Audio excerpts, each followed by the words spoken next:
ថ្វាយបង្គំអ្នកម្ដាយវារំឪពុកខ្ញុំណា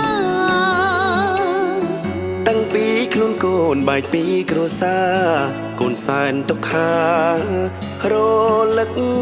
អាឡ័យឥឡូវគឺពេលវិញស្មង្ការកូនត្រេកត្រអាលបានជួបលោកថ្លៃកូនរៀបចំចេញចាវិញជាឡៃអរអ្នកម្ដាយថ្លៃទាំងស្រទឹងនេត្រាម្ដាយអើយអ្នកម្ដាយកូនស្ដាយពុំបាននៅជួបជុំយូរយាអូម្ដាយកុំព្រា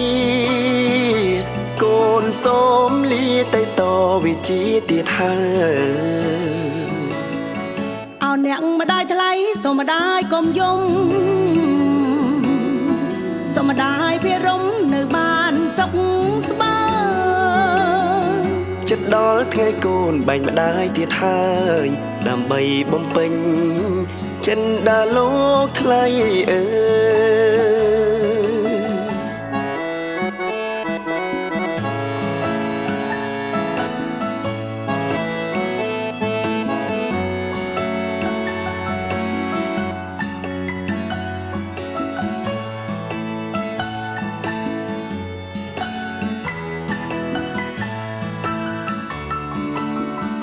ម្ដាយអើ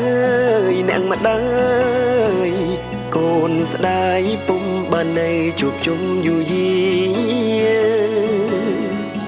អូម្ដាយកុំព្រាកូនសូមលាទៅតវិជាទៀតហើយ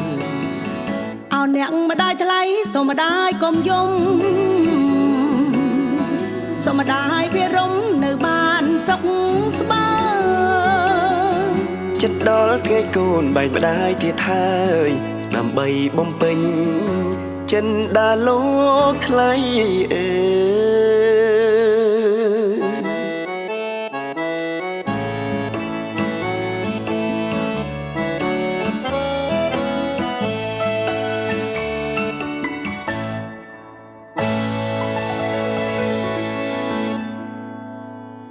អ្នកទាំងអស់គ្នាកំពុងតែទស្សនាជាមួយនឹងកម្មវិធី Acoustic Lounge លើគេហទំព័រ All Day Music សូមកុំភ្លេចចុច Like និង Subscribe នៅលើគេហទំព័រ All Day Music ដើម្បីទទួលបានមាតិកាថ្មីៗអំពីគេហទំព័រ All Day Music សូមអរគុណ